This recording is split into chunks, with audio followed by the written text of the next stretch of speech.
Good day, everyone. Um, my name is Cameron Kiasale. Welcome to Summer Fall 25 orientation for admitted graduate students into the Electrical and Computer Engineering department. I do understand that we are in different time zone for some folks. For some folks, this is going to be very late night. For some, is the morning here in Dallas. First and foremost, let me welcome you to ECE. You have made a great decision to join us in your academic journey.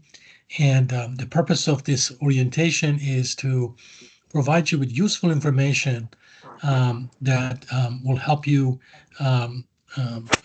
with your academic journey. Couple of issues. First of all, please keep your cameras and microphones off. When the time comes to for question and answer, you can turn on your camera or your microphone. If you have questions, please put them in the chat or wait until the question and answer session at the end. That will be glad to answer any of your questions. So also this meeting is being recorded. You will receive a link to the recording, which is, I believe, is going to be on YouTube. Okay, let's go ahead and start. First of all, some of you did not RSVP, so we may not be able to, we may not have your information, but if you think that we do not have your information somehow, you got to this meeting through an alternate means, please let us know, give your information, your email. But I believe everybody here has a working email and we have been in contact with you. So we will use the same email to send you the packet, the admissions packet after this meeting. Okay, and again, this meeting is essentially to provide information, but also it is a process by which we introduce ourselves, our department, and how we approach graduate education, what is the status of UTD, where we stand as compared to other institutions. And so this is two aspects to this presentation. Please pay attention to that. The other issue is that not everything that I'm saying is written in these slides. So please go ahead and take notes if you have to, in particular when it comes to the issue of registration, how we go about getting you on board. And this is a step that you need to follow. So taking notes would be perfectly fine. So this is the agenda. We start with Professor Dinesh Bhati, our ECE department head. I'll give you a welcoming message. Then we're going to go through ISSO presentation. This is International Student Scholar Office. This is the office that deals with all the international students. Not everybody here is international student, but a good majority of our students are coming from abroad. And there are steps that you need to follow in order to have a smooth transition to UTD. And there are steps. Please pay attention to this step. That's a critical part of the process to get here. There was some question in the chat about the visa, and we will address that question by the ISSO representative who's going to give us a speech here. Then I talk about the Office of Graduate Education. This is the office you will deal with. These are the people who will certify your degrees and obviously oversee the process of grant you a degree. Then I'm going to talk about the Johnson School and its leadership, and then talk about different areas of studies that we offer, and talk about registration and other critical information, and then we're going to have a question and answer. So I don't know if Dinesh is here. Without further ado, I'm going to go ahead and turn the microphone to Dinesh to give us a welcoming word. Dinesh, are you there? Yes, I'm here. Can you hear me? Yes, we can hear you. Wonderful. Good morning, everyone. Thank you, Professor Kiasale. Depending on wherever you are, good morning to you, good afternoon. Some of you are probably in the evening zone and maybe getting close to night. So Good day to all of you. It is a wonderful day, a little bit cloudy here in Texas, but overall uh, we are a place with very, very nice weather throughout the year. I welcome all of you to the ECE department and really thank that you are deciding to choose electrical and computer engineering at the University of Texas at Dallas as your future academic institution. Uh, we are a research one, which means we are a very high research activity institute. We are a group of faculty members. There are total 51 faculty members.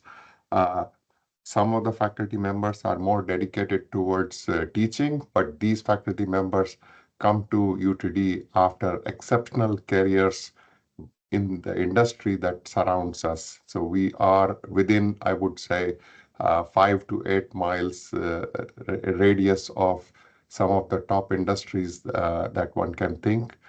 We have very, very strong relationship with Texas Instruments because the founding of the University of Texas at Dallas, the founding of the Eric Johnson School of Engineering and Computer Science, as well as the Electrical Engineering Department is all very deeply linked with Texas Instruments.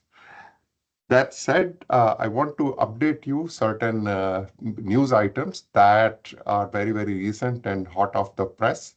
The US news rankings were recently released for both the engineering, electrical engineering, and computer engineering programs. Uh, and being very, very young program, it is sometimes not that easy to be recognized, but we are very proud that overall we are now within top 50, 51 programs in the nation. In the public university rankings, we fall. Electrical engineering is ranked 28th, which is very, very high. It is the highest in any of the universities in the North Texas region. Uh, I understand and I know you have choices of choosing the geographical region, which is North Texas, but clearly I think UTD is an exceptional place to be. Uh, that said, we are aggressively and very strategically hiring new faculty. So when you will join UTD, we will have at least 3 new faculty members who have accepted our offers. We are very, very selective in terms of hiring. This year, we are trying to expand our footprint in areas that are emerging, uh, artificial intelligence, the edge intelligence, computing near the sensing. Those are the areas where new faculty members are coming in. And in addition, everybody understands that semiconductors is a huge growth area. So we have a faculty member who will be joining in the area of device manufacturing, semiconductor devices. And we continue to talk to some, I will say, strategically talk to faculty candidates, and perhaps we may have another 1 or 2 faculty members by the time you join in. We have very, very close working relationship with the industry, and that also provides us opportunity. And we are starting to organize new programs where the industry leaders, through our student body organizations like IEEE, Eta Kappa Nu, are now able to come and engage with both graduate and undergraduate students. The picture of Johnson School, where we belong, is very interesting. We are a relatively newer school. We started out as a school in 1987, and there are 6 departments. We are very, very interdisciplinary in the sense that research-wise, we work very closely. We do not have what I will call as traditional boundaries between the departments. Computer science is one of our bigger departments. We are the second biggest department in the school, followed by mechanical engineering, material science engineering, bioengineering, and systems engineering department. Uh, UTD, again, is a young university, little more than 50 years old. We are located in North Texas. Dallas, Texas is considered to be the #1 location in the United States with the fastest growing economy. I think if I'm correct, there on an average, there are about 13 new people that move into Dallas Fort Worth area every day. So it is a fast growing, very, very modern and very, very emerging city with lots of opportunities, both in terms of academics, access to the industry, and culturally gives you a lot of opportunities to engage within the city. Uh, Before I stop, I want to make a quick note that the faculty in the department are very, very interested in always working with you. So when you are here, please engage with us. You will see us in the classroom, but I really challenge you to go outside the classroom and try to engage with faculty. Most faculty are very welcoming. They will talk to you, they will discuss with you. Perhaps sometimes there'll be opportunities for you to work in the labs also. And we continue to create opportunities for our incoming students. In addition, today you will hear from Professor Kiasile. You are going to hear from some other faculty members who are also there in the department in the advising role. Please stay very, very close to your advisors and listen to their advice in terms of the courses that you should be selecting. It is strategically very important for you to select right courses so that when you get close to the graduation, not only you fulfill the requirements for your degree, but you are also taking those courses through which you will gain the skills that are very important for whatever your next step might be, whether you decide to go to industry as for a job, or you want to take perhaps maybe research as your career pathway and you want to move towards doctoral study. Selection of courses is going to be very, very key decision that you will make in this study. Also, engage with organizations. We have very active chapters of IEEE. We are reviving the chapter for Eta Kappa Nu, which is the Honor Society. And more importantly, I know our undergraduate students are very engaged in some of these societies, but we are now bringing in a very strong engagement from the graduate student population also. So stay engaged. We are supportive of whatever you want to achieve, and I wish you very, very best. And I'm looking forward to seeing you on campus whenever you arrive, whether it is at the beginning of the semester or the beginning of summer or the beginning of fall semester. With that, best wishes to you. Good luck to you. And I hope you have a wonderful orientation. Please feel free to reach out. I'm happy to answer any question that you have. Thank you. Thank you, Dinesh, for this wonderful introduction. To just put in perspective, I joined UTD in 1987 as the third faculty member in the ECE department, and I'm still here. And that shows that how wonderful UTD has been and what kind of a growth it has had. It is amazing that we are where we are, and this is because of commitment of the administration and the University of Texas at Dallas to growing ECE department and UTD in general to be a tier one school, and that's where we are. So let me turn the microphone to Ms. Grace Chucker. She's going to talk about International Student and Scholar Office and a few important issues, and I'm sure you're going to have a lot of questions for her about your visa, about other issues. Grace, are you there? Yes, I am. Can you all hear Okay. me okay? Yes, sure, we can hear you. Good morning. Awesome. Hey, good morning, everyone. Thank you so much for having me. My name is Grace Chalker. I am an international student coordinator with the ISSO, the International Student and Scholars Office. Our office serves the F1 student population. Like was mentioned before, a lot of our students at UT Dallas do come from abroad, and there is a process you have to go through, right? You have to get the F1 visa in order to enter the United States. And the first part of that journey to apply for the F1 visa is you need to apply for something called the Form I-20 with our office. Just to give you some numbers here, already we have issued over 800 I-20s for the fall 2025 semester. We do try and do our best to process all requests, in about 3 to 5 business days. The process is all done online. So as an F1 student, as an international student, you'll log into this website that we use called iComet with your net ID and password. On the left-hand side menu, you'll click on prospective students.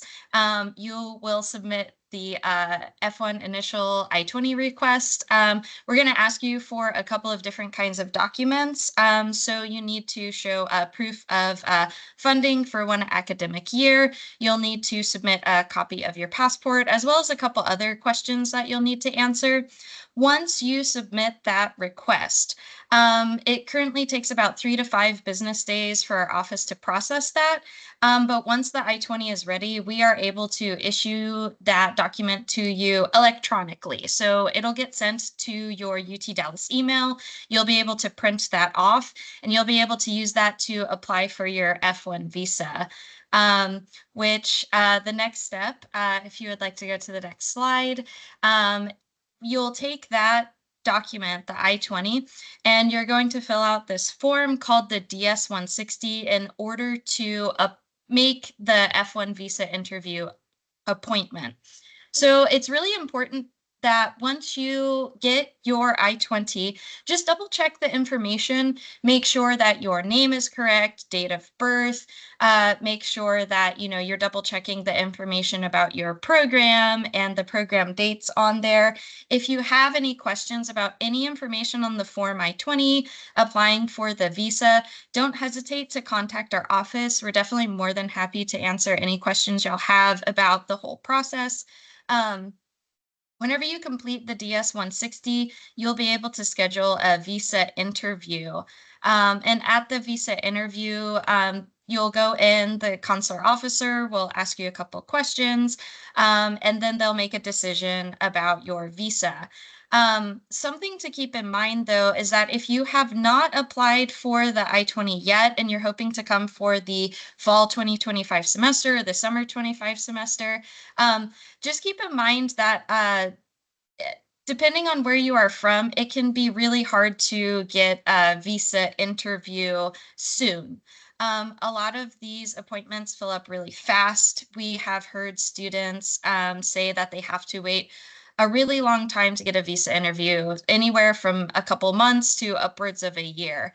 So if you find that it's getting close to the fall 25 semester and you haven't quite gotten a visa interview yet, reach out to our office and we can discuss what your options would look like at that point, because you do have options available to you.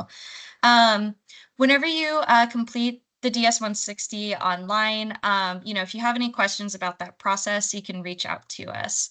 The next thing is the visa interview, right? So we do have a new service available to our F1 students. We have a mock visa interview preparation. This is just an advising appointment where the focus is on the visa interview.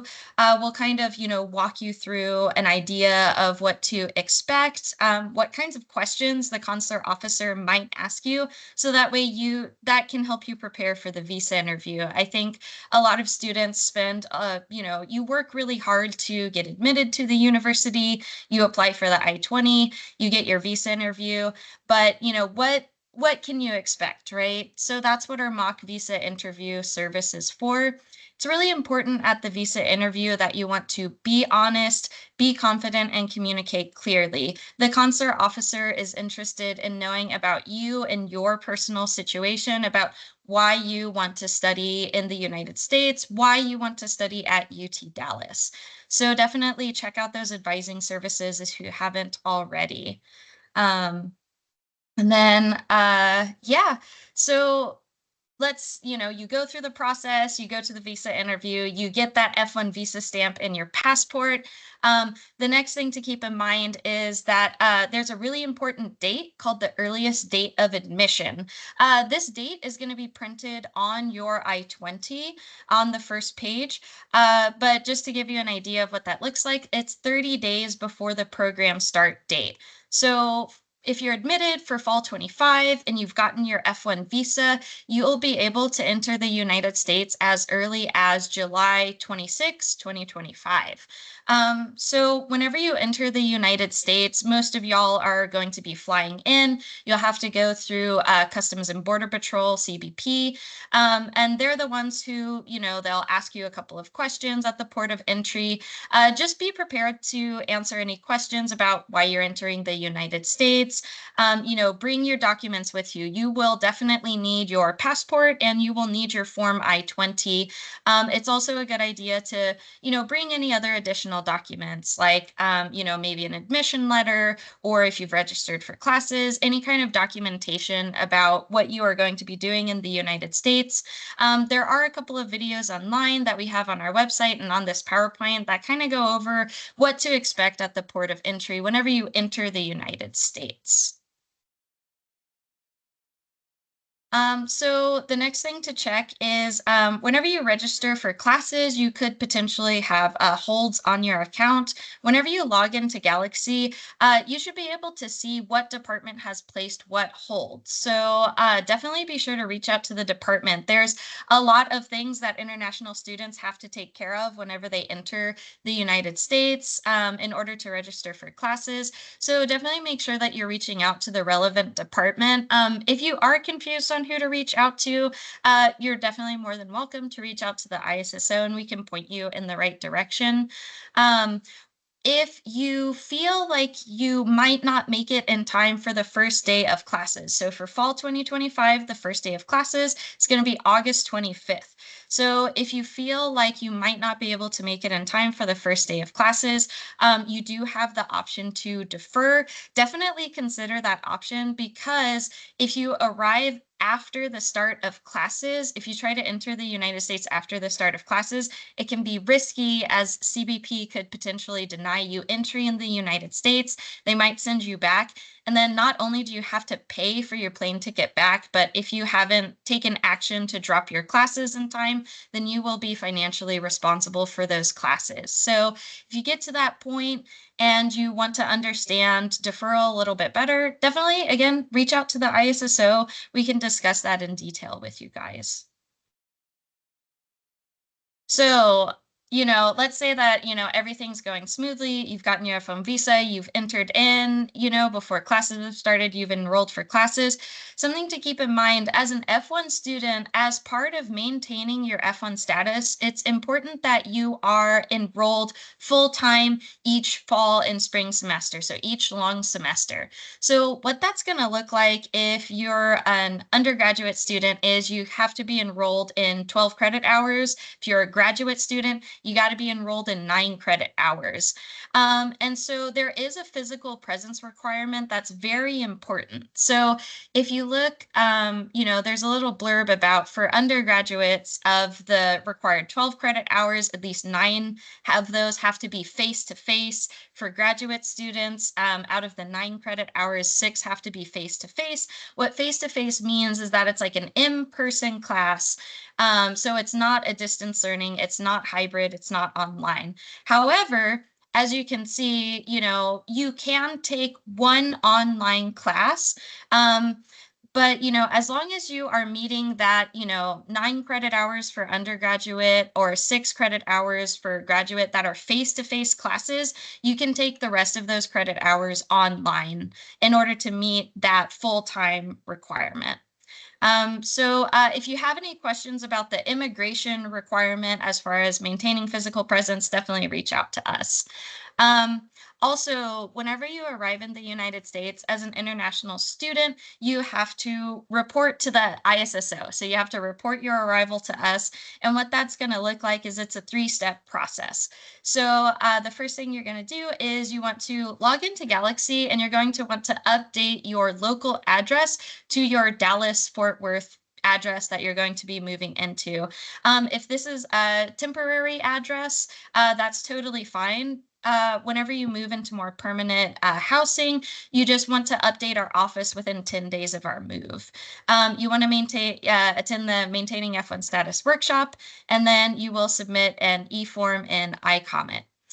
All right. So thank you guys so much for, letting me talk and kind of going over that process. I kind of, it's a brief summary. So if you have any questions, don't hesitate to contact the ISSO. We've got a couple of different ways you can reach out to us.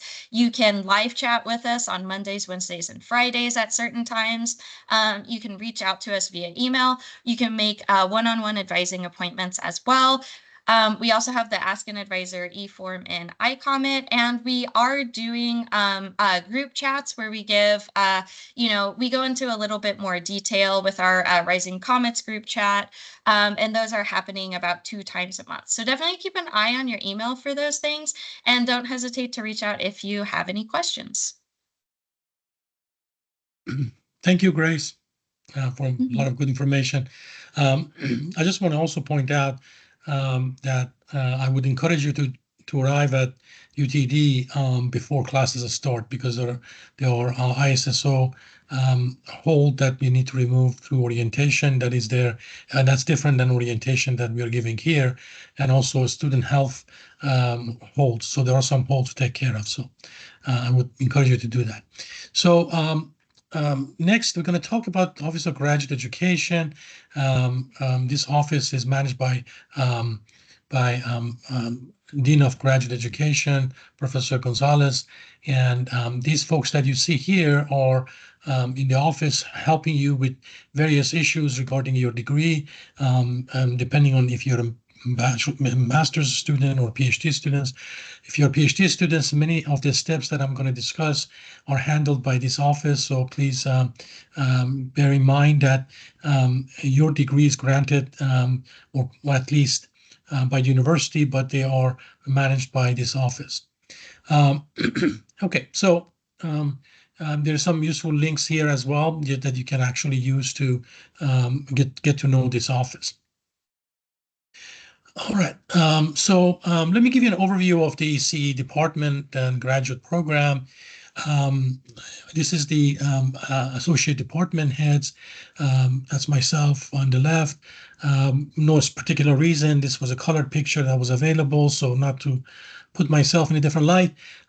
We have Professor Nafla Alda here. He's associate department head for undergraduate studies, and Professor Nosratinia, who deals with class scheduling and everything else that I'm sure you will face when you're here. On the dean's office, we have Dr. Stephanie Adams is our dean of Johnson School. Professor Balsara acts as a vice dean in the school, and we have Dr. Joshua Summers, who's associate dean for undergraduate education. Also on the upper administration, we have Dr. Benson. Of course, he's a past president. He's no longer the president, and we are in the process of installing a new president in the school. Dr. Inga Musselman is a provost. As we mentioned, Professor Gonzalez is a dean of graduate studies, and Ms. Josephine Vita deals with the international student services. And these are important. This is an important person because at some point you may have issues regarding your visa or something related to ISSO, and she will be the person that can help you with that. All right, so let me start with what is our mission? What are we trying to do? And I know mission statements are generic statements, but in this case, we actually mean it. Our graduates are uniquely qualified to be very successful careers in diverse range of ECE. As you will find out very quickly, in our department, we have 2 tracks, electrical engineering and computer engineering. And in each one, we have multiple concentrations and tracks covering a wide range of topics, wide range of emerging, as well as those that are already in place. So, and we deal with a variety of different problems, variety of different challenges that engineering field is facing, and we try to address that. As Professor Bahatia pointed out, we are trying to hire new faculty, and all these hires are in the strategically important areas to move our department forward. We are a very research-intensive program, And I understand that a good number of you listening are master's student. We love for you to continue your education to your PhD or do a master thesis. And we have an open door policy. I've been to some institutions, and I've never seen an institution that you can just walk into an office and go knock on the professor's door and start talking to him. Some places you have to make an appointment 3 months in advance, and that's not a joke. So in this case, we have an open door policy. So we like our students to be in contact with faculty on all levels. And as I'm going through this presentation, you will also learn about advising. And I want to say this, and I'm going to repeat this many times. One of the problems that we face is that very often students seek advice from everyone except the people they should. They will talk to their friends, which is fine. Talk to somebody who graduated 10 years ago from here. They talk to whoever except the advisors, and this culture has to change. You have to get used to talking to your advisor because they have the up-to-date information, and they will cause not doing so can cause a lot of problems, as you will see. Okay, so let's talk about areas of studies. Within electrical engineering, we have 5 key areas: circuits, computing system, devices, power electronic, and signals and systems.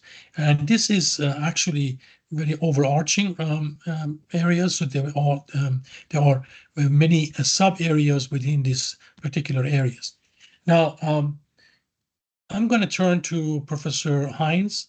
Matthew, are you there? Yes, can you hear me?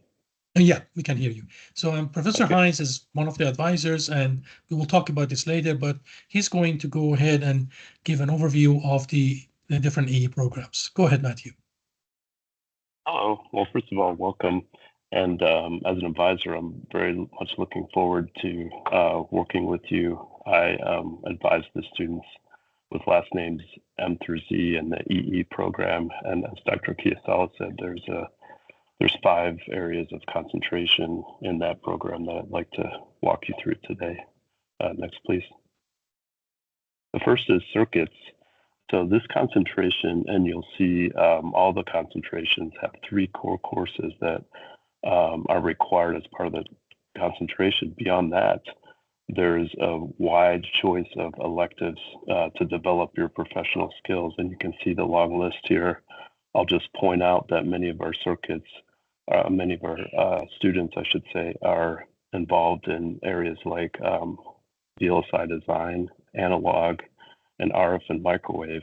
Those are 3 areas where we have a lot of depth in our coursework and electives, and is a good choice for many of our students. Next slide, please. In that particular area of circuits, we have, fortunately in the DFW area, a great number of companies like TI, Corvo, other companies that allow students to have internships and professional opportunities. And as you can see, the students are finding opportunities in many top U.S. companies as their both internship and their career after graduation. Next, please.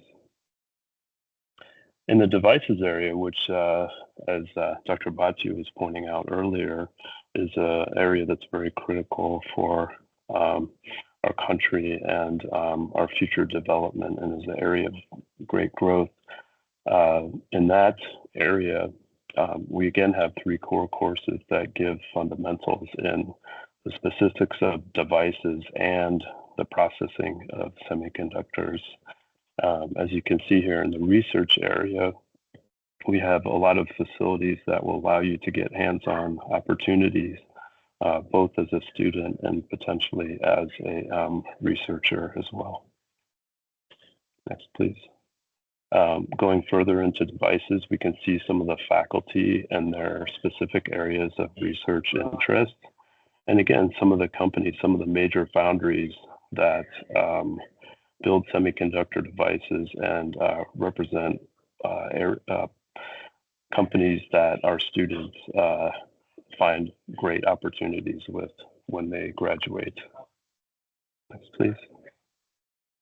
And then power electronics is another area, which again is very important to our future. And as there's research in that area going to try to develop renewable energy and things of that nature. We have very strong faculty in that area that are working on several research topics that you can see here. And we have core courses which give students an idea of the fundamentals of these, along with a lot of elective opportunities. Next, please.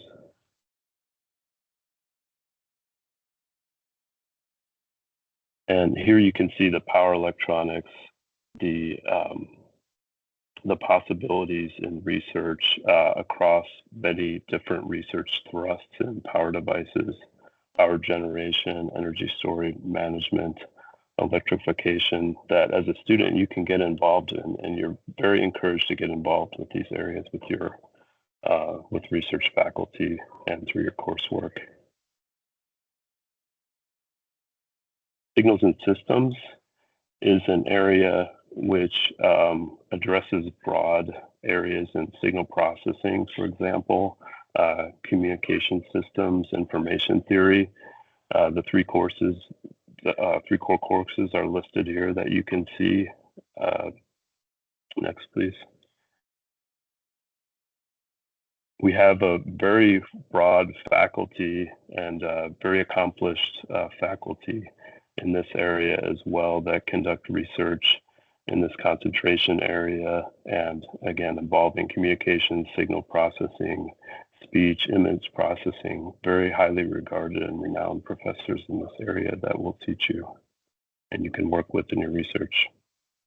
Some of the labs here, you can see the labs that are involved as well. And computing system is our final or fifth concentration area, which is very popular with students, and this allows you to get a good overview of things like digital logic, computer architecture, microprocessor systems. So it's kind of adjacent to the computer engineering area. So our students are doing very well in that area and finding excellent opportunities in their professional careers. Next, please. Right. Thank you, Matthew. Okay, so next we're going to go talk about the computer engineering, and Professor Nikubin is going to, who is also an academic advisor, is going to give an overview of the computer engineering program. And by the way, as we go through these slides, please note that our theme is that for every area, there are three, sometimes four, maybe in some cases, core classes, but typically it's three core classes, which everyone takes. So I want you to look at them from that perspective as you're planning your studies here. Okay, Turaj, are you there? Yes, can you hear me? Yes, we can hear you. Okay, thank you. So, hello everyone, and welcome to UTD. We are so happy to have you here to plan for a great program. Always in my class, I'm starting with a very simple question, simple sentence, why we are here. And I'm asking my student to remember this question until end. I'm repeating this for you as well. So if you know why you are at UTD, you know what's the plan, and all semester you are trying to do your best and hardworking and try to find best opportunity for yourself. So for the computer engineering, we have three main concentration. The first one is applied machine learning. The second one is embedded and VLSI systems, and the third one is none. None is not free for everything, just complete the course. None is designed to let you this chance that if whenever you are here and you're searching for particular interest and a job description, that you know which kind of courses can help you better for increasing your skill and knowledge for that particular job, then you can search and find your best courses. So this is 3 items that you can consider, and for all of the concentrations, you have 3 core courses is mentioned: embedded systems, computer architecture, applied data structure, and algorithm. These 3 courses are fundamental courses for all of the major that or concentration that you want to continue. Kamran, yeah, thank you. So if you selected applied machine learning track, you have a list of the courses. The options are listed here, about 6 different courses, but you should take 3 of them up to your interest and your plan. Again, I encourage you to have some search on job description and see which of the courses can help you better. The second item is embedded and VLSI system track. Also, it has 5 courses in list, and you should pick 3 courses from this list to be counted as embedded and VLSI system track. I think it's very good to start with your form. The form is you need to fill 2 forms: degree plan and a registration form. The first one, degree plan, can help you to clarify what is the plan. It can help you to clarify if you are selecting applied machine learning, embedded system, and VLSI or none. And following that case, you should clarify what are the courses that you are planning to pick. The first is just constant for everybody. You should have 3 core courses, as mentioned here. And the second item is 5 courses that you should pick from department. Department courses are starting with EE, electrical engineering, or CE courses, that is computer engineering. And the next level is you have chance to pick courses if your plan is related to some specific particular item that you are interested. Picking the course from college and college means you can pick 2 courses from computer science department or biomedical engineering department or mechanical engineering department. So you can pick your courses out of our department. The last item is experimental items that you should be able to do that.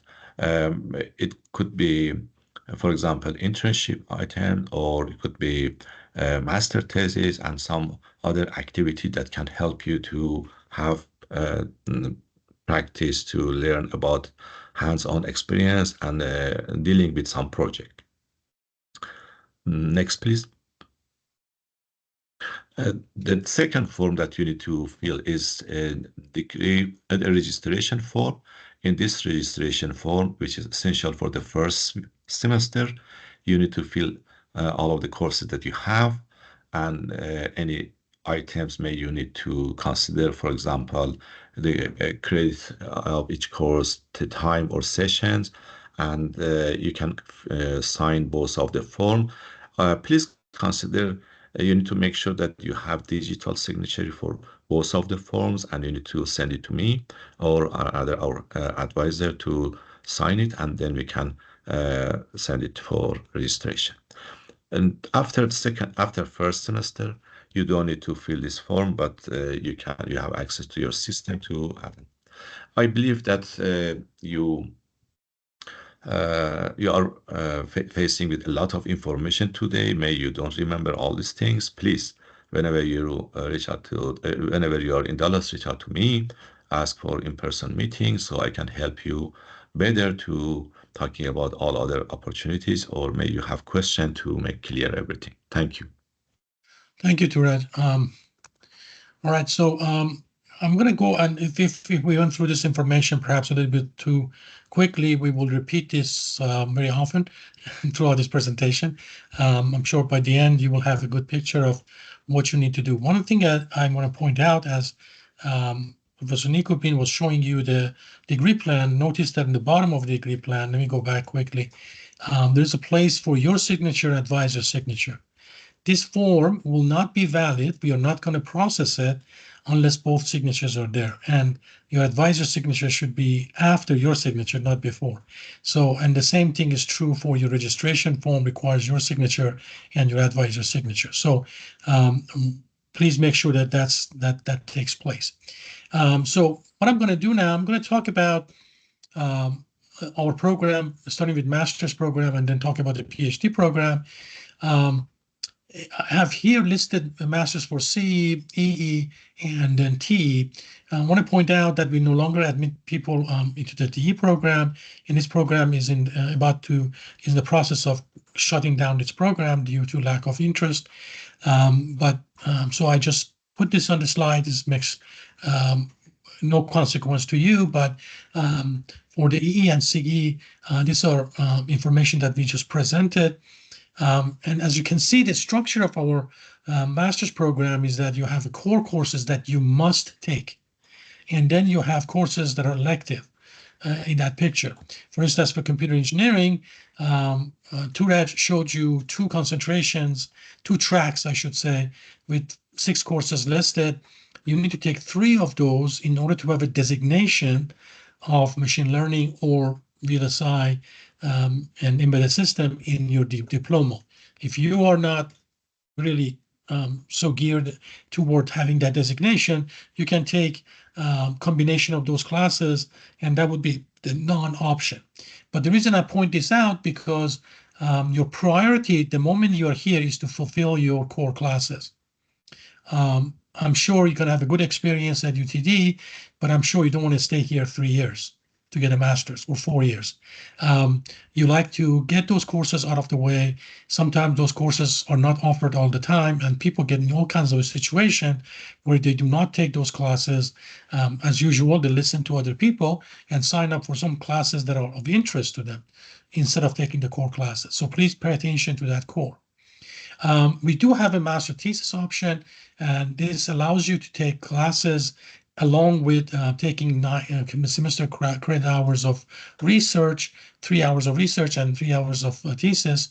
But this requires that you have a thesis advisor.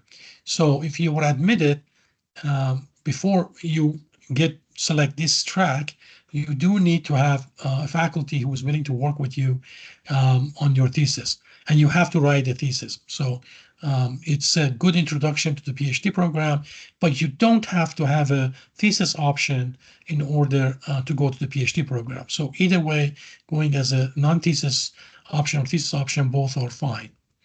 And then, of course, your degree requirements. We require a GPA of 3.0. I imagine everybody here has been admitted, so you do know about this. We do conduct audits of your degree plan. And here is very important. The third bullet here is very important. As both Professor Hines and Nico Bean pointed out, you will have a degree plan that you will fill out with your advisor. This is the first semester. It's called first degree plan. And then when you are about to graduate, you do the final one. Now, between the first degree plan and the one that you do finally, you are free to take courses. You are not going to be stopped by me or my office or anybody in the university for you to sign up for classes. But if you do not follow the degree plan that you had already signed, what would happen? What would happen is that when you go to fill out your final degree plan, you realize some of the courses you have taken may not count toward your degree. This is a horrible situation, and it does happen. And the reason it happens is that people do not listen to what the advice that we have given them during this presentation. Work with your advisors. I understand we live in a culture of internet. People trust what they hear on internet and what the university requires. Remember, Google is not going to grant you a diploma. We are. So please talk to us. And this is very important to avoid these situations. I have been in this position of associate department at this department for the past 2.5 years. And I can tell you there are cases, very gut-wrenching cases, that people have to stay here, pay for another semester just because they did not follow the guideline. Please do talk to us. Okay. All right. We already saw a degree plan here. I'm repeating that, showing that degree plan. Um, the last item in this degree plan is called experiential learning. This has to do with the internships and seminars. Essentially, the idea is that to go above and beyond what you typically get in your classes. A lot of you are going to do internship, and prior to this, the internship you had to sign up for 1 semester credit hour, which, by the way, wouldn't count toward your degree, but you still have to pay for it because it's a 1 semester credit hour. Now we have gone to 0 semester credit hour. You just have to fill this out. When are you going to go internship? And this will satisfy this requirement. Also, in these degree plans, there is something that says ECS elective. That is the third category. It's essentially allowing you to expand your knowledge, give you a breadth in your education. But it doesn't have to be outside ECE. You can take ECE classes. You may be very interested in machine learning as well as the, I guess, the embedded system. So you can fill this out with all of the courses that we just seen. So, but ECS selective allows you to go beyond your area of interest. This expands your knowledge. Now, Professor Hines talked about different areas, and these are the degree plans for each area. As you can tell, there are core classes listed, and then there are elective, and then the same situation, you have ECS elective, ECE or ECS elective, and then you do have the experiential courses. By the way, you may say, where do I find these forms? And this is very, very important. There is something about internet that is still a problem, and that is when you post something online, somehow it stays in some domain, and even though it's incorrect. So please, before you download these degree plans from any website, even including our own website, because as we update them, instead of doing that, please contact my office. Contact either Joshua Esparza, we will meet him soon, or Ms. Kimberly High. These two individuals work with me in the graduate office. They have the up-to-date forms for you to consider. So I have no problem responding to emails regarding that. And this is the other two. So there are 5 areas that we talked about. Now, one of the things that we have done, and this in this form is actually showing that, is that we have listed the approved electives. So let's say you are in a circuits area. What we would like you to do is choose the electives from this list. Now, and that's not end of the world. In other words, you might say, well, I want to take a VLSI design. I'd like to take EE6, CT 6325, and that falls into computing system. That's fine. Within reason, we can allow that. But we'd really like you to stay with the list of courses here in terms of, let's see here, devices, signal and system, and so on and so forth. I think maybe this is a duplication. No, it is not. So you can see there's a long list of classes. Now, students do go across this list. I mean, if let's say very often I've seen people in the circuits area take a number of classes in digital side, and then they jump into RF side, for instance here, for devices, and take a whole bunch of RF classes. Now, you might say, why is it RF is in the devices? Well, obviously, the devices we are dealing with in today's world, including your laptop or your phones, operate in the RF domain.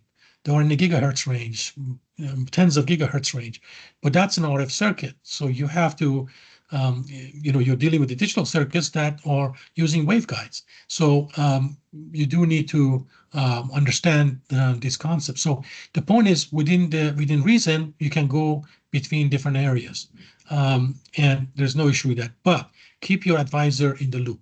That's the critical part. Okay, I'm sure that you guys have a lot of questions, but we'll get to that at the end. So please hold off on those questions. PhD is a different degree. PhD is a research degree. And here's the main difference. I can put it in lightly. For master's degree, you apply to the program, you get the admission, you come here, you take your classes, and we hand you a diploma and you go home. Hopefully not in that simple way. You probably have more interaction with us than just that. For PhD, there's no coursework to get. There are a few courses you need to take. Your majority of your degree is research, and you have to write a dissertation. So you can see in that picture what is missing is an advisor. You need to have a research advisor, which is your academic advisor, that's going to oversee your research here. As you can tell, you do many hours of research. Your master's degree gives you 30 credit hours. Of course, you might ask, what if I did not have a master's degree? I got admitted to the PhD degree. Even though you do not have a master's degree, you can be admitted to the PhD program, but it's going to be direct admission. You still have to complete 30 hours of coursework, not research, coursework. In order for you to stay in the program. So it's a research degree, and very often, people stay here several years. We will talk about that in a minute. So you do need support, research support. And I routinely get questions about this. A department does not give you funding. When you get admitted to the PhD program, we do not automatically give you funding. It is your job to look for an advisor and find out a faculty member who's willing to support you. Bear in mind, a faculty has funds to conduct a certain research. Someone in an agency, maybe National Science Foundation, National Institute of Health, or Department of Defense, has given money to me or some of the faculty to a particular research. So then we need students to help us with that research. So the research of a faculty and what they do is closely tied to the funding. And that, if that is of interest to you, you should be talking to the faculty. My advice is to a lot of PhD students is that you should start talking to faculty in the area of interest almost a year before you apply. And the point is that this allows the faculty to get to know you. If you have done a master's thesis, for instance, or you have published something, that is very important, that's critical.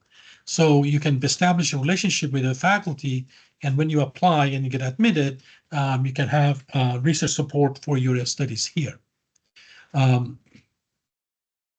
What happens if you do not have an advisor and you talk to faculty and you cannot find anyone to support you financially? I will talk about this also later. I can always be your temporary advisor for the first semester that you're here. But the issue always becomes, how do I secure an I-20? As Grace pointed out, you do need to obtain I-20 to get an F1 visa. An I-20 requires that you show 1 year of support. So this is very important for you to recognize what it is to become a PhD student here. Now, while you're here, once you become a PhD student, this PhD is conditional admission, by the way. You're here, you have to demonstrate that you can be a PhD student, and your undergraduate and master's degree scores in your classes is one indicator. We like to see if you can do research. So you have 3 semesters, long semesters, to complete what's called qualifying exam. And it has 2 parts. One is taking 2 classes, have to grade a B+. You might say that's no problem. Part 2 is that you have to actually read a scientific paper and make a presentation, public presentation.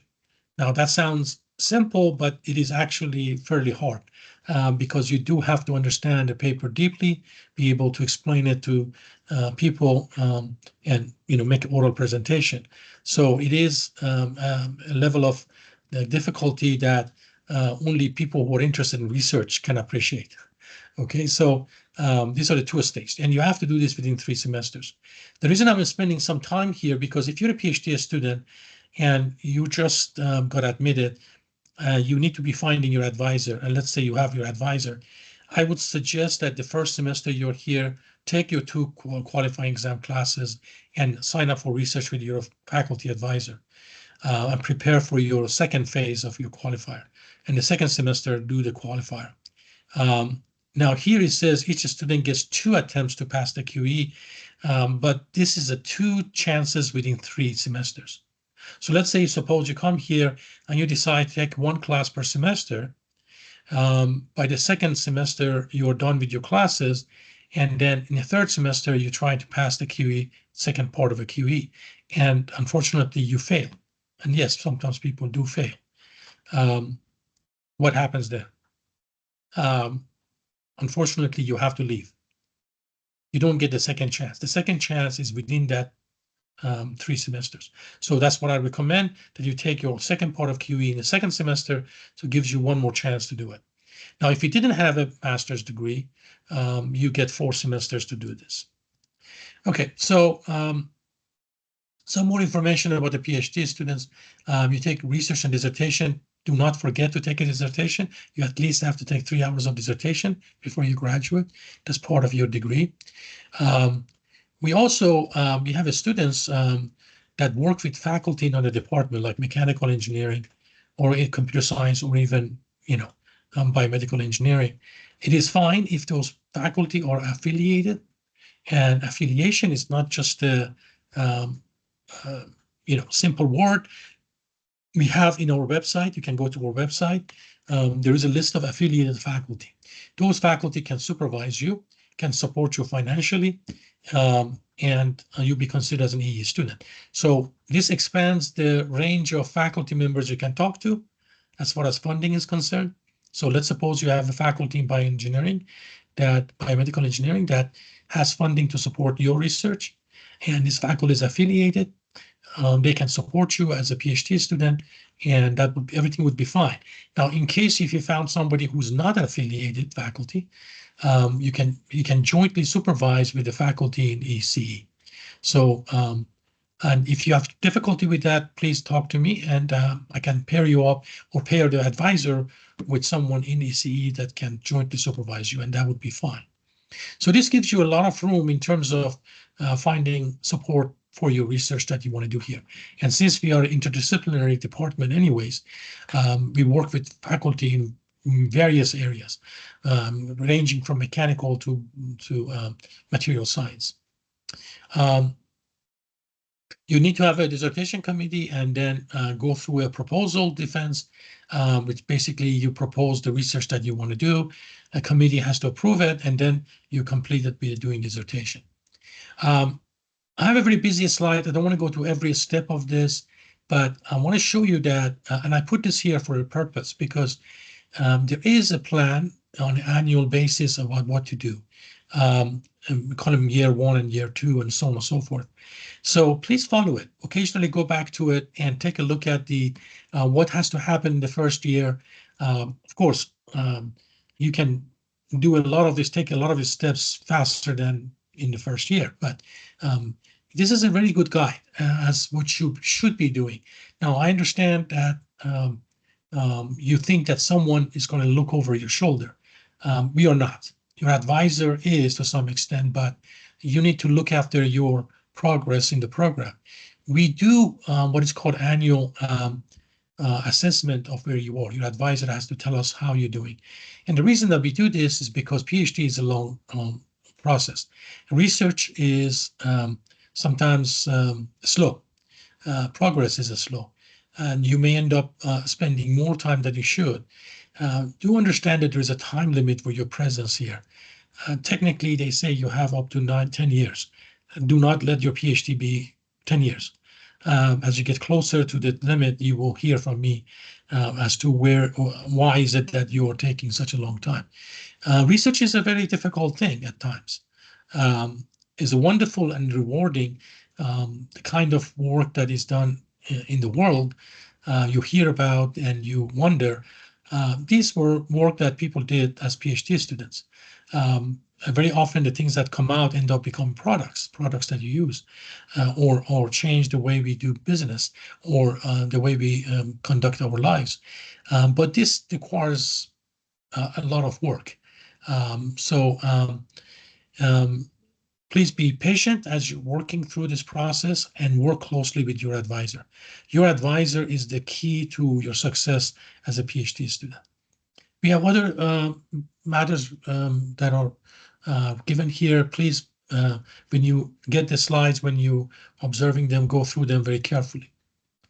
All right, so here, kind of indicating that you could be here 4 or 5 years. Many PhD students finish within 3 to 4 years. But again, this depends on your commitment to research and how well you're navigating through the research with your advisor. So, and by the way, I'm going to talk about advising, but if you're a PhD student, your advisor is your PhD advisor. So it's the same. They wear both hats. They were as your academic advisor, also as your research advisor. For the master students, there's a different story. We have specific advisors for you. Okay, so let's talk about registration. This is the first question that comes up. How do I register for my classes? As you go to do that, you recognize there are a number of holds on your record. The first hold is the acknowledgement of policies form. You need to acknowledge that you submit this form that you have acknowledged the policies of UT Dallas. And there are other holds, could be health hold for TB test. That can be done when you actually arrive here.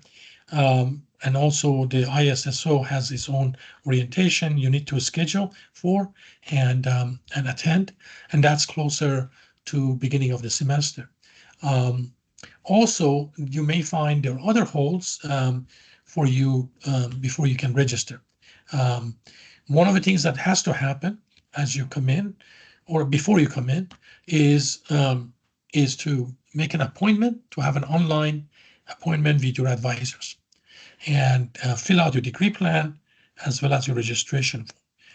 Once my office receives that degree plan, we're going to remove the holds and we're going to register you. So the way that it works is that the first semester, we get to register you. You don't get to register yourself. But in the following semesters, you're able to actually go online and register yourself. And again, I really emphasize that if you are not sure about the classes you're taking or you're changing your degree plan, be in communication with your advisor. If you have to submit a new degree plan, that is fine. We rather deal with that than the last semester you're about to graduate. You have called your family to fly from your country here to be here, and you submit your degree plan and it gets rejected. So we don't want to have that kind of a scenario. So please work with your advisor to getting your degree plan done. As I pointed out here, the advisors for master's program are based on the first letter of your last name. For PhD, it's going to be your thesis advisor or myself in the case that you cannot find anyone to supervise you. Okay, here's a list of our beloved advisors. We have Dr. Lehman, who will oversee and deal with the students with the last name starting with A through M. Professor Hines that we heard from this morning, that's N through Z, and they deal with the EE program. Please understand the EE is different than CE. So if you're an EE student, just deal with these two faculty. Professor Nikobin and Professor Taka, I think Marco is here as well, deal with the CE student and based on the letters of alphabet, the first letter of their last name. So these are your points of contact. So if you're a student here, let's say you got admitted to electrical engineering, I would recommend that you contact Professor Lehman.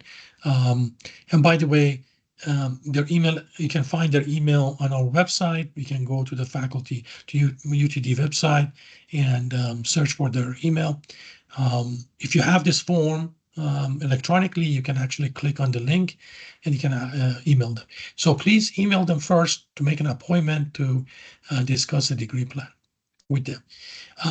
One question about the degree plan that comes up is that, okay, I understand the core classes, but I'm filling out the electives and I don't know when they're offered.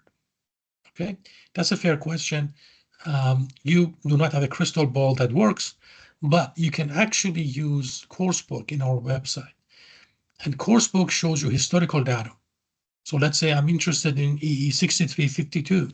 You can actually go and put that in the in the course book, and you can see when this course was last offered.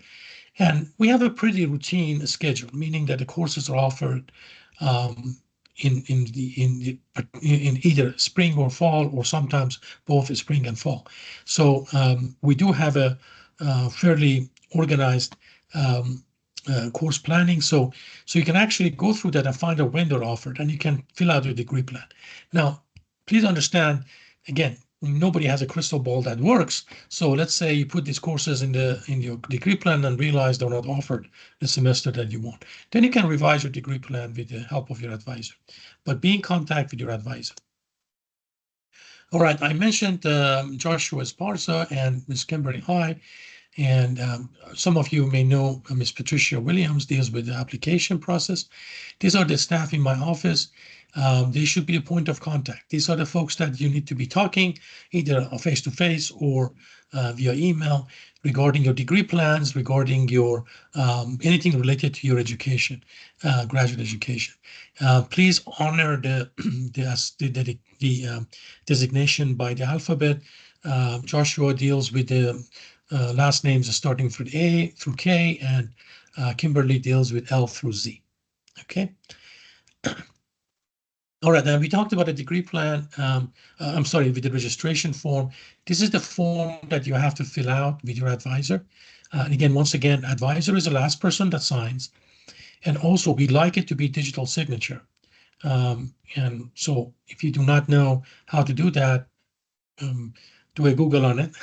How to make a PDF file allows you to do digitally sign the files. I was told that the registrar may not accept some of the hand-signed documents, so please digitally sign it. And you fill out the form the way it's done here, the subject prefix, the course number, and number of hours.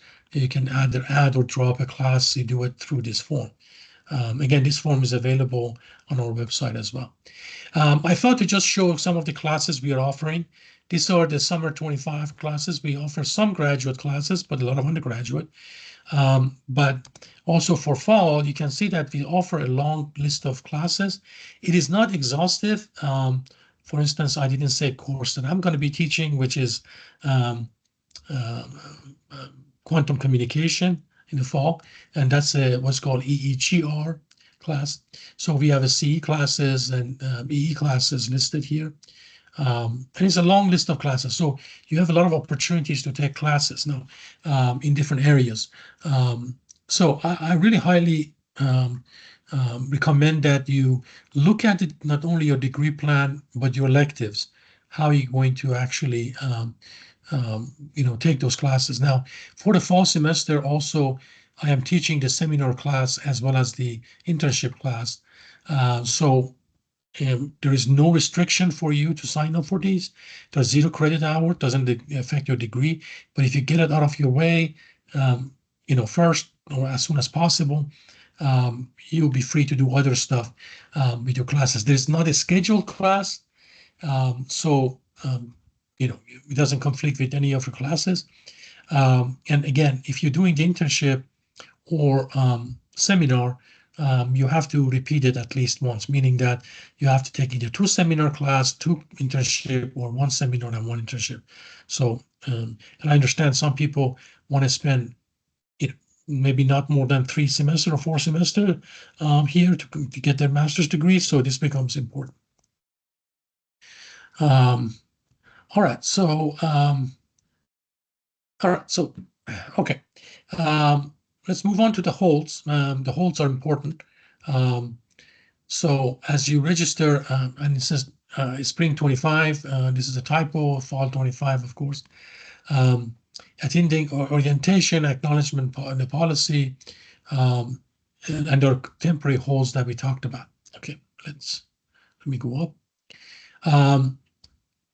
Also about official documentation, I do understand that some people applied with their unofficial transcript. You always, eventually you have to submit official documents. So either you have to use one of these third parties, or you need to have your institution mail your school sealed envelope transcript to us before you can start your studies here. Okay, so review academic calendar. I put a link here, but you can also Google academic calendar UTD, and it comes up. Please pay attention to the calendar.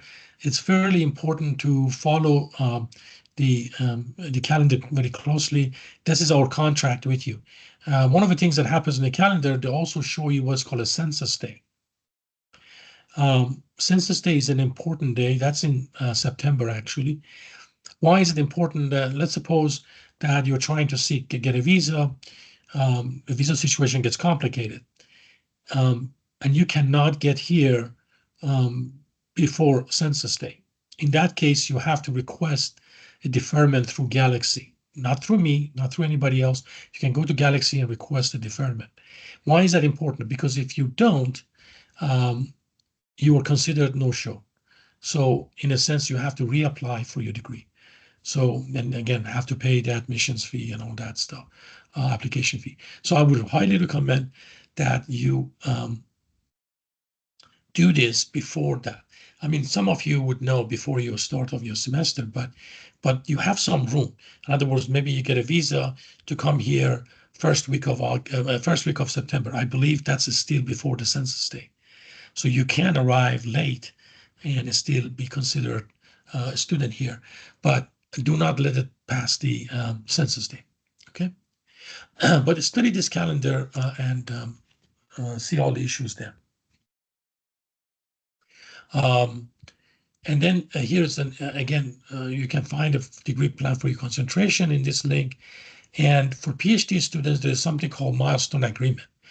This is a document that you have to get your advisor to sign, and you will sign it. And you basically agree or acknowledge that you are making progress toward your final degree.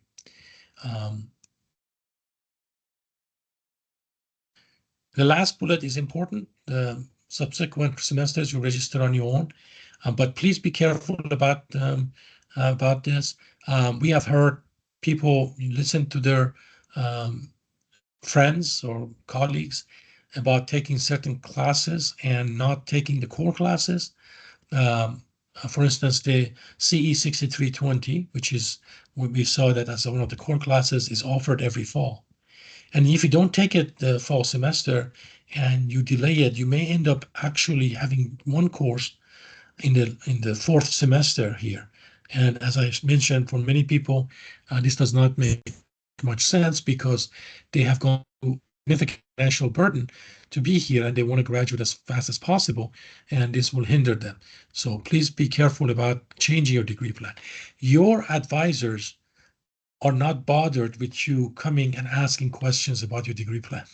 They actually love to talk to you. It's always better to talk to you beforehand than after and trying to fix it. Okay, other important information, international student orientation and other sources we just talked about. You have to go through this mandatory orientation. Some virtual information sessions that exist. And you can actually go to the ISSO link and go through those links and take a look at all the important information about the students. Now, let me make one thing clear. If you're trying to do your I-20, if you go to ISSO and look at the I-20 form, one of the documents that they require is a financial affidavit. A financial affidavit is a statement showing that you are able to support yourself for 1 year of academic studies here. How do you come up with the figure or the number that you have to come up with? You can go to what is called Burzer's office. Actually, you can Google Burzer UTD, and they have a very useful link that can show you exactly how much money you need for 1 year of studies here. It's several pull down menus. You can actually type in, what you want to do. And remember, if you're an international student, you're out of state. You're not in state. If you're a U.S. citizen and you're a state of Texas resident, that would be in state. But otherwise, you would be out of state, or I guess not in state tuition, is out of state tuition. You can calculate that number, and that's what you have to show. Now, if you have a teaching or research assistantships, that statement from us that is telling I suppose in this case, immigration or ISO, that you have a support for 1 year, you can use that. But you do need that in financial affidavit. So as you're preparing to get your I-20, if you haven't done so, please understand that's the first step. There are some organizations, as Professor Bhatia mentioned, they're a wonderful organization. They actually help you acclimate to UTD. UTD is a very international campus. We have people virtually from any part of the world, and we have many organizations and to deal with them. So we do not want you to feel alone or feel homesick. So I'm sure you can find an organization in this student body here that will meet your needs. Okay, TNRM, scholarship and fellowship. This gets a lot of questions. As I mentioned, all RA positions are awarded by faculty. Please do not email me or my office about RA positions. Faculty will award you those. For TA positions, a department hires you, and obviously there is an application that you can actually fill out before February 15, I believe. Which that deadline has passed, but it is critical that your faculty member is a sponsor, not a sponsoring, but recommending you for the TA position. At the present time, the way it works is that each faculty gets to nominate or recommend one, or in some cases, two teaching assistants. So as you're talking to faculty about teaching assistantship, research assistantship, ask them about teaching assistantship as well. And ask them if they have a position open that they can recommend you. It's not that you're going to be working for that faculty as a teaching assistant. You work for a department, but you're going to be a research advisor for you who supports you as a teaching assistant. And as you can tell, teaching and RA positions are mainly for PhD students. But if you're a master's student who is interested in research and you have done some good work, I would highly recommend that you also talk to the faculty about the TA or RA position. Okay. Fellowship, we have a fellowship deadline was in January each year. And then for a scholarship, we have a Johnson School Dean's Scholarship. This one, we get applications starting January, and it closes in April 18, which already closed, but we go first come, first served. So as the applications come in, we look at them and we offer this scholarship. I need to point out this scholarship doesn't replace the research or teaching assistantship. If you're getting research assistantship, you can get a scholarship, but the scholarship is not sufficient to give you an I-20. It's $1,000, and then it makes your tuition in state, which makes a big difference, having out of a state or in-state tuition. But it's not enough to grant you an I-20 or be able to get an I-20. But it has a financial consequence. In-state versus out-of-state tuition is significantly different. We do not have hundreds of these, and this scholarship is about maybe 30 or 40, 20 to 40 of them, but it is merit-based, and it's given based on your scores. Here I mentioned something about a GPA/GRE. We do not require GRE, but here is advice for you. If you have taken GRE and your score is very high, submit it. That doesn't help. That doesn't hurt. It may not be used, but for admission, but we do look at every data that you have. And some of the students send about their accomplishments. Please talk about the accomplishments. What have you done? If you have done research, is a research output, is paper. If you have done some major project, talk about it. That helps. Okay, waiver of prerequisites. This is very critical because we get people have taken courses and they want to take a course here in the graduate course. And the first thing they see, it says this course has such and such prerequisites. And these prerequisites are listed for the courses here at UTD. Here's my recommendation. The first thing you do if you want to take a class, Google it. Let's say I want to take EE 6349. Just Google 6349 UTD, and the catalog description of the course pops up. In that, you can see it lists the prerequisite. You can click on that prerequisite, and it will take you to catalog description for the prerequisite. Now, you might say, well, oh, gee, I've taken this course before. Now, this is what you have to do. You have to get this form, request a waiver prerequisite, and then get a description of the course that you had, your transcript from your home country or wherever you have taken it, and catalog description of the course that you have taken. So you may have taken this course in another university. Okay, so here's the University of Utah, and the prerequisite is signal and system. Okay, you get the prerequisite for that, or university, maybe it's IIT, maybe it's some school in India. You can always get a catalog description of the course along with your transcript, and you submit this to us for processing. Okay, you need to have a grade of B or better for it to work. If you had a prerequisite and the grade was less than a B, we can't accept that as a prerequisite. All right, and you do this through Joshua or Kimberly as well. So if you don't have the form, they will have the form for you, and who has to sign it. Typically, you have to have the instructor for the course to sign it, but advisor can sign as well. Okay. Transfer credit, we get some questions about that. If you have taken some courses at other universities and you want to transfer, we only allow 7.5 semester credit hour. That's a strange number. That's a percentage of a 30 credit hour. Essentially 2 classes. You can transfer 2 classes from other universities.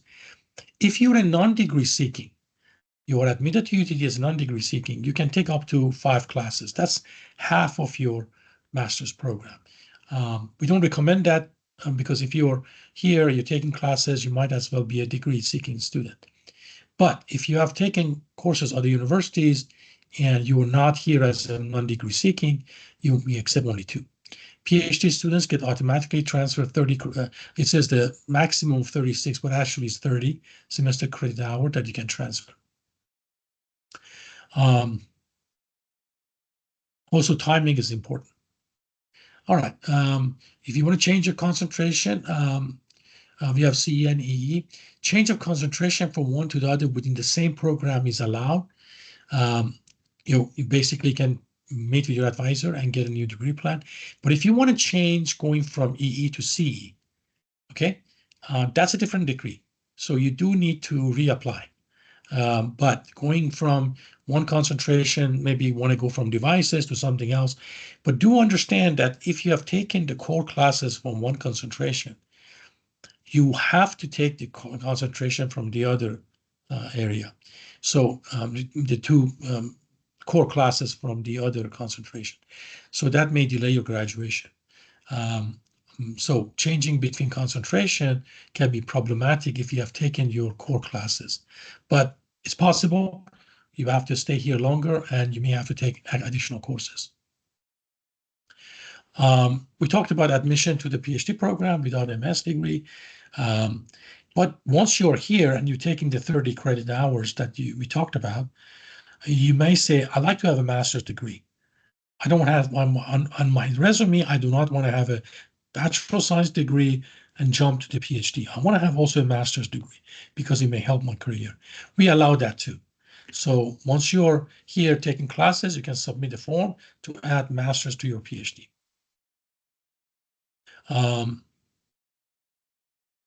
And again, some instruction about the what you need to do in terms of taking classes. Now, do remember that if you're here as a PhD student, but you do not have a master's degree, your advisor probably hired you to do the work in the research that he's doing. Please consult with your advisor before you go and take 9 hours of coursework. 9 hours is a full load.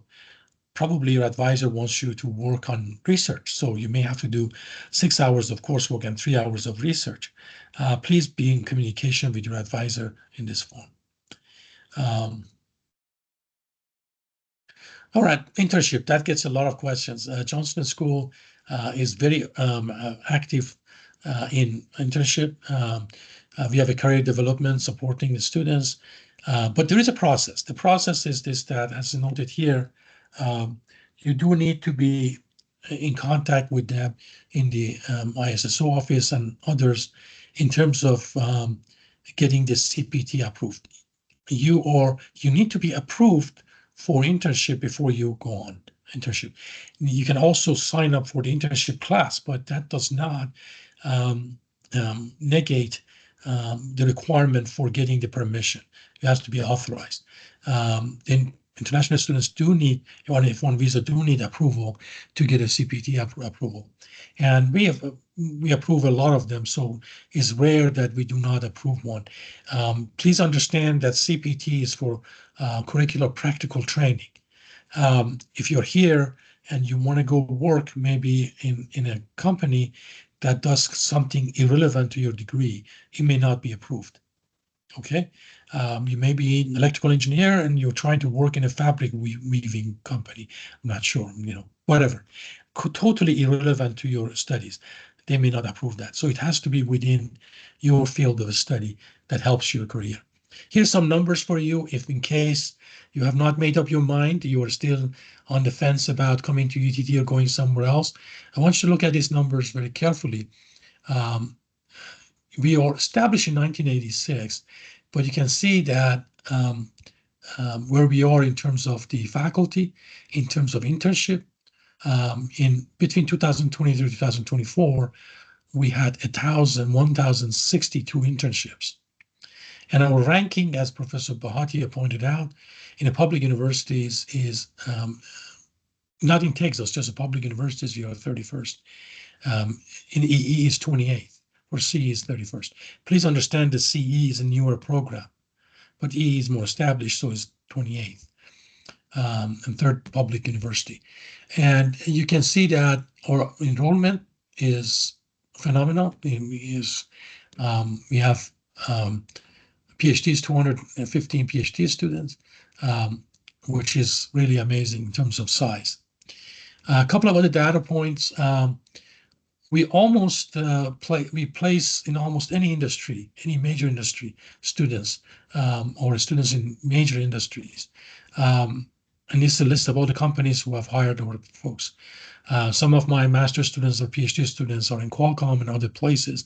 So we are well known around the country in terms of the quality of our students, because we train people to be very productive.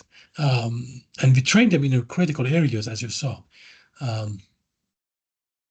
So here's some interesting information.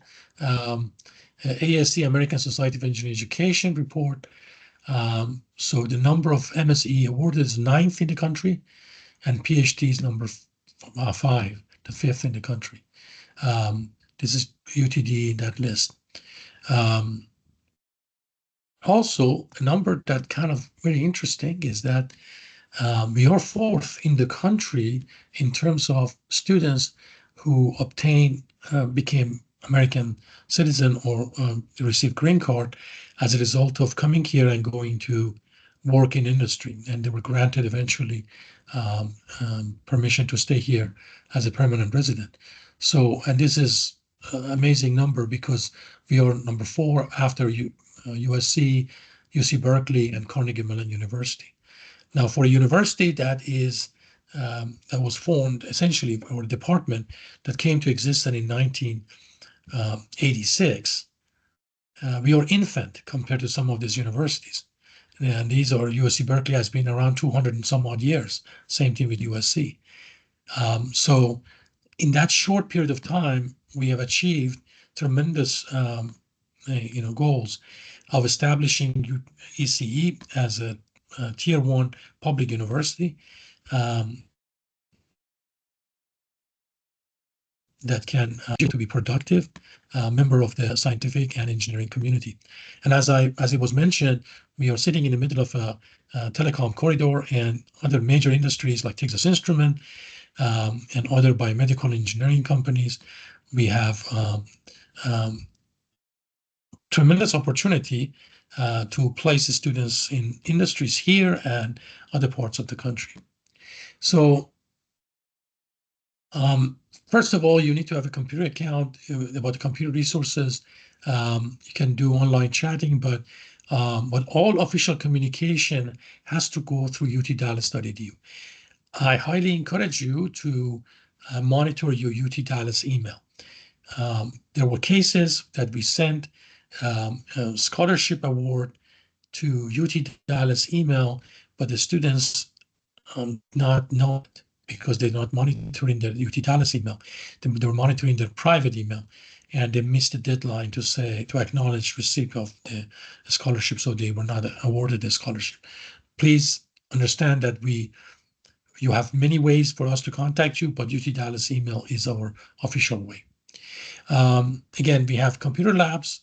In case you're wondering, what do I do if I have need computer needs? And we have amazing computing facility here for the use for the students. Couple of issues, but academic dishonesty and plagiarism. UTD has a very strict rules about academic honesty and student conduct. I mentioned this in my classes. I mentioned it here as well. Please understand that your degree must mean something. People in industry have told us in the past that seems like plagiarism is a major issue with many people that come there, not just from UTD, from other places. So university has a very strict rules about this. Please go to these links and take a look at what academic dishonesty is. Very often people come from a culture that copying is fine. From a culture that I have a friend and he gave me his lab report and I just basically looked at his lab report to create mine. These are all plagiarism, considered plagiarism. Your work has to be yours. Your diploma is granted to you. It has your name on it, nobody else's. It doesn't say that you worked on projects with other people. It's your project. So please go through these links and educate yourself about what is acceptable or unacceptable behavior here. And the last bullet is important. I didn't know. I didn't know I cannot talk to someone during the examination. Okay, you're not relying on common sense. You're relying on the policy. So please understand that this is the rule. And we have a committee that actually looks at academic misconduct, and you have to defend yourself before this committee that consists of faculty and students. And this is done to create this environment that people can be held accountable for their performance. Okay, about laptops. You might say, well, I do not have a laptop. I really can't afford to buy one. Can I borrow one? Yes, we actually loan you a laptop that you can use during your studies here. It's a first come, first serve, and typically we can accommodate most people, but please talk to us. Email Joshua Esparza if you need a laptop. Obviously, you can't have this laptop before you show up. So if you're in another country and say, well, can you send me a laptop? Obviously, that's not going to happen. When you're here and you registered new classes, then we can do that. Okay, your paperless, we can do almost everything electronically. I would encourage you doing that. And the main thing that you are going to be doing is your degree plan and your registration form. So again, those have to be submitted electronically. Okay, we have lots of online resources. Again, these links are very useful links for you to go to. And we're on Facebook and Twitter and all the good stuff that you're familiar with. All right, so with that, I'm going to stop my presentation and open the floor for questions.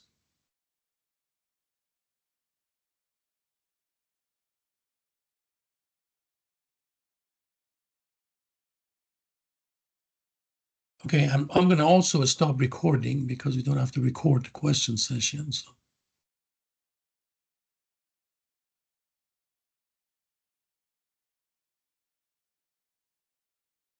Okay, I've stopped the recording. So